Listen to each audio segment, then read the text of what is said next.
नमस्कार welcome to Lakshmi रान्नाघर। आज आमी तैरी करे देखाबो करला दिए एकटी नतून धरनेर रेसिपि।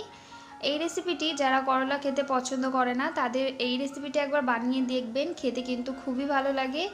তাহলে চলুন দেখে নিই আমি এই রেসিপিটি কিভাবে তৈরি করছি। তার জন্য আমি এখানে দুটো এরকম মিডিয়াম সাইজের করলা নিয়ে নিয়েছি। আপনাদের কাছে যেটা অ্যাভেলেবেল আছে আপনারা সেটা দিয়েই কিন্তু তৈরি করতে পারেন।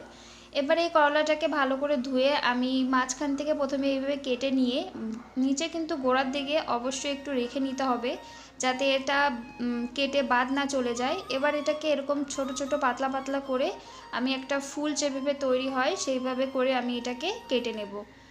আপনারা যদি আমার চ্যানেলটিকে সাবস্ক্রাইব করে না থাকেন প্লিজ সাবস্ক্রাইব করে আমার পাশে থাকবেন। এটা কাটতে একটু অসুবিধা হলেও কিন্তু এটা ধীরে ধীরে কাটলে এটা কাটা হয়ে যাবে আরামসে।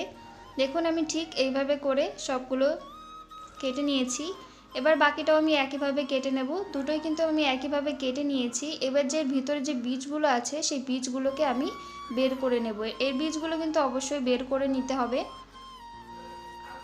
দেখুন ঠিক এইভাবে করে আমি বীজগুলো সব বের করে নিয়েছি।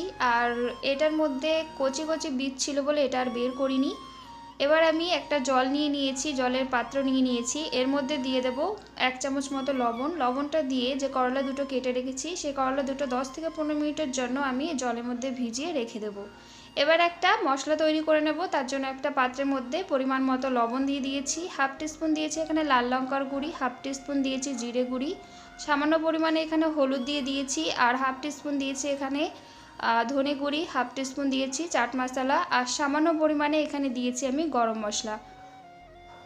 আর দিয়ে দেবো এখানে 1.5 চামচ মতো এখানে কর্নফ্লাওয়ার। কর্নফ্লাওয়ারের পরিবর্তে কিন্তু আপনারা অ্যারারুটটাও ব্যবহার করতে পারেন। এবার সবকটা উপকরণ আমি একসাথে ভালো করে মিশিয়ে নেব।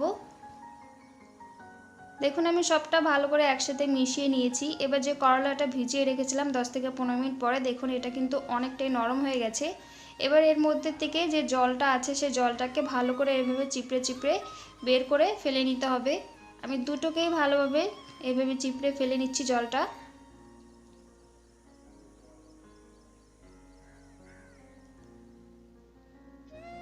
এবার যে শুকনো গুঁড়োটা তৈরি করে রেখেছি মশলা দিয়ে সেই মশলার মধ্যে করলা দিয়ে এইভাবে ভালো করে কোট করে নিতে হবে। ভেতরটাও কিন্তু ভালোভাবে কোট করে নিতে হবে। ঠিক এইভাবে করে আমি দুটোই কোট করে নেব। এইভাবে একবার এই করলা বা উচ্ছে যে কোনো জিনিসের রেসিপি তৈরি করে খেয়ে দেখবেন, খেতে কিন্তু খুবই ভালো লাগে। দেখুন আমি দুটোকেই একইভাবে কোট করে নিয়েছি। এবার যে মশলাটা বেঁচে রয়েছে তার মধ্যে 1 চামচ দিয়ে দেবো আমি বেসন। বেসনটা দিয়ে একটু মিক্স করে নেব আর অল্প অল্প জল দিয়ে একটা ব্যাটার তৈরি করে নেব। এখানে কিন্তু একদম গাঢ় বা একদম পাতলা একটা ব্যাটার তৈরি করলে হবে না, মিডিয়াম একটা গাঢ়ত্বে ব্যাটারটাকে তৈরি করতে হবে। দেখুন ঠিক এরকম গাঢ়ত্বে আমি ব্যাটারটাকে তৈরি করে নিয়েছি। এবার আমি একটা কড়াই নিয়ে নিয়েছি, কড়াইতে পরিমাণ মতো তেল দিয়ে দেব। তেলটা গরম হতে দেব। গরম হয়ে গেলে এর মধ্যে এবার যে ব্যাটারটা তৈরি করে রেখেছি তার মধ্যেই আমি উচ্ছেটা দিয়ে বা করলাটা দিয়ে ভালো করে এরকম ব্যাটারের মধ্যে চুবিয়ে ডিপ করে চুবিয়ে নেব, ভালোভাবে মেখে নেব চারিদিকে। এবার মিডিয়াম টু লো আঁচে রেখে এই তেলের মধ্যে আমি দিয়ে দেব। আমি একবারেই দুটো একসাথেই ভেজে নেব, আপনারা চাইলে কিন্তু একটা একটা করেও ভেজে নিতে পারেন। এখানে কিন্তু অবশ্যই মিডিয়াম টু লো আঁচে রেখে 7-8 মিনিট সময় নিয়ে এটাকে ভাজতে হবে, নাহলে কিন্তু উচ্ছেটা বা করলাটা কাঁচা থেকে যাবে। এক পাশ হয়ে গেলে অপর পাশটা উল্টে দেব।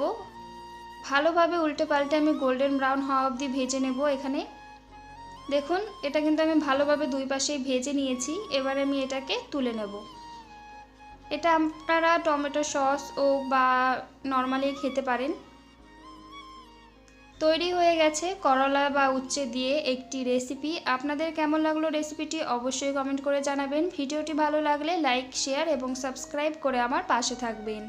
একবার হলেও বাড়িতে বানিয়ে খেয়ে দেখবেন, আশা করি অনেক ভালো লাগবে।